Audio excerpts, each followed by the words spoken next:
පොඩ්ඩක් මේ ඊට වඩා හොඳටම බලාපොරොත්තු වෙන ඇත්තටම. ඒ කට්ටිය අහනවා ඒක මේක මේ ෆේක් එකක්ද කියලා. ඇත්තටම මේක ෆේක් බීෆ් එකක් නෙමෙයි. ඔව් ඇත්තටම. හරිද? මේක ෆේක් බීෆ් එකක් නෙමෙයි. මෙතන මම වෙච්ච සීන් එක කියන්නම්. මේ මම දැක්කා වීඩියෝ එකක් මේගොල්ලෝ LMG ලා ලයිව් ඇවිල්ලා. ඊට පස්සේ මගේ නම කිලිවෙලා ඒ කියන්නේ මගේ නේම් කෝල් කරනවා. ඔව්. මම නම කියලා මට මොනවද කියනවා. ඔව්. ඊට පස්සේ ඉතින් ඒ කියන්නේ මම දන්නෙත් නෑ මොකද්ද හේතුවක් කියලා. හරිද? හේතුවක් මොකුත් මම දන්නෙත් නෑ. මොකද මේ මිනිසුත් එක්ක හොඳට අපි කතා බහ කරගෙන හිටියා. එහෙම ඉඳලා තමයි එකපාරටම මේ දැන් මම බලනකොට මේ මේකක් දාලා. මම දන්නේ නෑ ඒගොල්ලෝ මම ඒකයි අහන්නේ මේ සිහියෙන්දෝ අසිහියෙන්දෝ කියලා.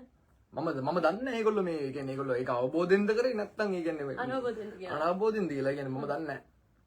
මම ඩිස් එකෙත් එකයි අහන්නේ සිහියෙන්දෝ අසිහියෙන්දෝ. ඒ කියන්නේ මේකෙන් කොකෙන් හොබිච් ගේම් ඔන්.